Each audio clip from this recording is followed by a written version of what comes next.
I'm just going to give you a little bit of background about the Irish Criminal Civil Justice and Disability Network.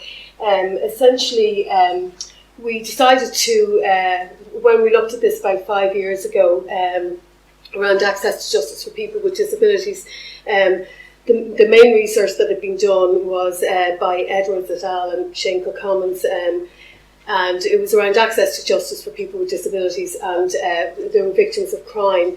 And the findings of that report showed the challenges faced by people with disabilities who were journeying through the criminal justice system, and what accommodations needed to be made to improve their journey. And from that, then again, we looked at international evidence. And going back to the Lord Bradley report, one of the big comments in his report was that even though there were steps ahead of us in the UK, people were operating in silos.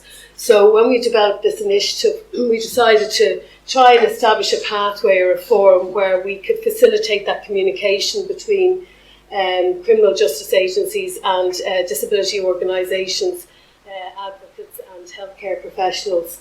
And I think I was talking to Maura in the ACJRD at the time. We held a seminar just to put this on the agenda and to get some feedback as to what people's feelings were on the ground. And then we slowly kind of grew the organisation from there.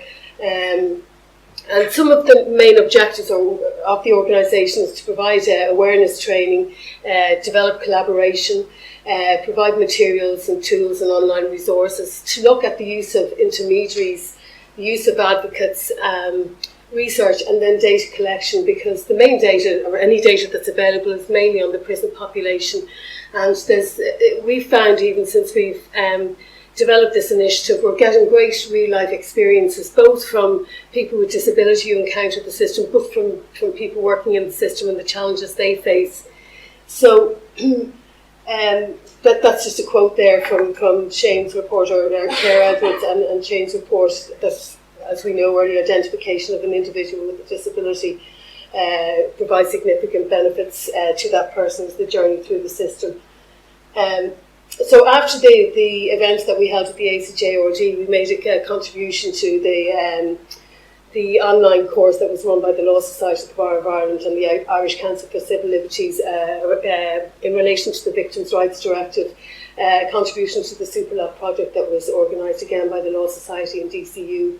And then we organised some CPD training seminars, both in the University of Limerick and in the criminal courts, on the obligations placed on criminal justice professionals under the UN Convention on the Rights of Persons with a Disability. So we decided then the timing was right, with the legislation as well, to bring together both representatives from the disability community and criminal justice agencies, and we held a round table discussion last November. So we had, the Garda Síochána, the Court Service, the DPP, Probation Service, Irish Mental Health Lawyers Association, the Bar of Ireland, and then we tried to get a cross-representation from the disability community. So we had self-advocates, we had people from service provision, and then disability representative organisations. And we had some health professionals as well. And we just wanted to bring everyone together to explore each other's perspective and get an understanding of each other's perspective, so that, for example, there might have been a perception that some of the challenges were at a human level, and to conversation and to the methods used in the round table, you could see that there was also structural issues. The way the court system is set up could cause problems for barristers and lawyers.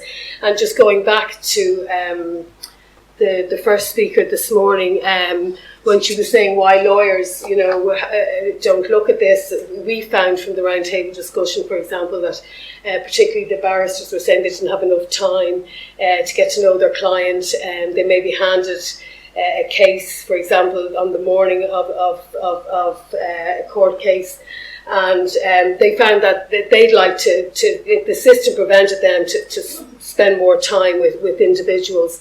And then again, when we were talking to some of the solicitors at a different event, it wasn't on their radar. I suppose they were in to represent their client, and it didn't cross their minds that maybe there was something else going on with their client. So after the roundtable discussion then, we've been working on resource development and training delivery within Garda Síochána, which I'll talk to you about in a minute. But just to go through the findings of the report, I'll just, you can see them there. The Gardaí are at the front line. The support providers are critical for an effective Garda response. To meet the needs of both the Gardaí and the people with the disability who interact with them. Interaction with the Gardaí has an impact on the entire justice system, creating repercussions, either positive or negative. So obviously the earlier somebody's identified, the easier it is for that person to go through the system, and the Gardaí are really best placed to inform every other agency in the system that somebody may have a diagnosis or identified as having a disability. There was very little awareness or interaction between criminal justice agencies and disability community beyond immediate job demand, so it was kind of case-by-case basis, and there was no formal structure. Each case was dealt with on its own merit, and there's a critical lack of training aligned to needs for all professionals working in the system. Parties within the system don't have the effective tools, so while we can provide awareness-raising training to people working in the system, they also need the adequate supports from healthcare professionals, particularly if somebody's in custody or being questioned. The combination of lack of awareness, lack of training, inappropriate tools and supports, minimal interactions between agencies and people with a disability outside the problems that present themselves. And this is all feedback from everybody participating in the round table. There was broad agreement on all of these findings. This is an area requiring a multi-agency approach with both parties, both the justice system and other agencies. There's a lack of information and research within the Irish jurisdiction, and that any way of moving forward or any structure moving forward needs a strong alignment with mental health services and initiatives, and that will be essential. So the proposed actions coming from it was the creation of a positive culture between criminal justice agencies and the disability community, a linked training approach across criminal justice agencies, and a forum to be established that facilitates a joint approach, but that would also include healthcare professionals, to provide a central platform whereby the agencies and the disability community can articulate via a common voice, and challenges can best be supported through policy development and legislation, and to develop a practical approach to data gathering and research. And we have found, even from the capacity building we've done over the last 2 years, that each encounter is a different encounter, so all the time you're learning, and it's really good to get both perspectives. And to have a central place to gather that information is really important. We've been asked twice to come in and meet with the Garda inspectors around this. So the more we can collate the information and gather people's experiences, the better we can present current situations and the improvements that are needed. So actions since the report have continued to capacity build with the main disability organisations, the Disability Federation of Ireland, National Platform of Self-Advocates, Inclusion Ireland, As I Am, etc. Again, we're gathering information about lived experiences from both perspectives. So we're also trying to engage with people on the ground. So we're linking in with, say, FIONA, for example, who might be working with youth offenders. Again, in our training, what we've done is we've tried to align it that there's myself giving a little bit of background about the organisation, and then my colleague who specialises in autism studies, and then we're bringing in healthcare professionals and maybe service providers or self-advocates to do role play and questions and answers. So it allows the people that we're providing the training to gain a really good understanding of where that person with a disability might be coming from. Again, communication, training, delivery and online resources. So the Gardaí have just launched a diversity and inclusion strategy, and they've asked us to provide the content online and they also want to fit in training for the 3,000 community Gardaí, and then we provided training to frontline Gardaí. And what we decided to do was, it's such a big area, where would we start? So we decided that the first place to start with, and I go back to the first presentation this morning. I think there was a graph where it had offence, and then it had arrest, and then it illustrated the pathway of the person pleaded guilty or not guilty. And what we're doing is bringing it back to before there's no offence and first encounters on the street, and how maybe a Garda's approach, if they change it or adapt it, can de-escalate a situation, so maybe there won't be an offence at all. So it's just to awareness raising and trying to make them think that maybe there's something else going on if somebody presents with a challenging behaviour. And again, obviously it depends on safety and the time or the position that they find themselves in. But say, for example, a crowd control situation where somebody might get very upset because they can't go a particular way, that maybe the guard can think there might be a reason why that person's upset they can't go that particular way, rather than the situation escalating. So that's where we've decided to work from. The other thing that we found is that, you know, the Gardaí are doing their job, they're not healthcare professionals. We didn't want to overwhelm them talking about all the different disabilities and getting into details about each one of them, and to try and find the common traits and to present them and let them think about that, and how they might adapt their thinking when they're interacting. And we, in the training, we give various case studies, real life experiences, as well as having people with a disability there to illustrate capacity or processing, etc. So I'll just give you a quick example of. I'll just go through. It won't take too long. It really won't. What we put together for the guards. So when we were approached again for materials online, they didn't want big PDF files. They said they wouldn't read them. They wanted something that was a kind of visual that they would take in. If they just take one thing away from it, we've done something right. So we just go through why it's important, and then we've a couple of wonderful videos. I'm not going to go through them there. That just puts the guard in a situation where they're very thought-provoking videos about how somebody with a disability presents and how they see the world, or how they see how people can treat them. It's an excellent video, this one, by Prosper, the Prosper group. So this is just the piece we put together for them.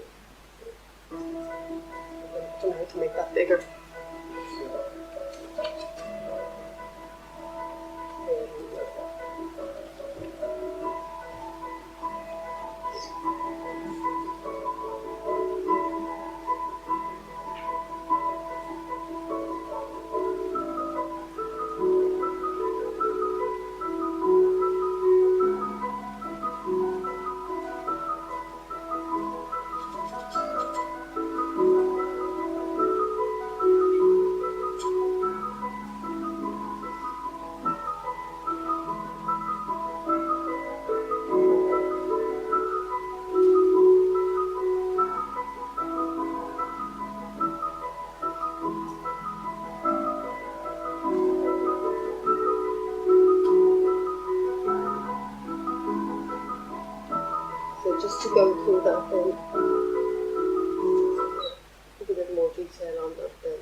So when we go down here, then far more detail that they can access. So just tips, do's and don'ts, and then recognise, not diagnose, and just illustrations of how somebody might present. And then you go down here to relate that they may have difficulty filling in forms, following instructions, concentrating for long periods. Just things that people have gone over earlier today, and then communicate key points to remember. So just different things, different approaches that members of Garda Síochána can take when they're interacting with somebody at first encounters. And just little tips about stimming and what to avoid when questioning, and again, a bit about the security that somebody might have. And we're also putting up then tips around questioning, and we've presented them then where they can download it so that it can be hung. See, this is for a specific cohort of Gardaí, but they can download it and hang it up in the Garda station. Then it's just an A4 poster, and then a booklet that they can download as well. And then we're adding to the resources all the time, and that's just from Garda Síochána. Then we adapt that if you're dealing with, say, the judiciary, or we adapt the training if we're dealing with legal representatives, so depending on the agency. But again, we're just facilitating this. It's down to collaboration. It's working with people with disability, it's working with service providers, and it's working with health professionals to put this information together and make it available. So it's the start of a long journey. But yeah, so that's it. Thank you.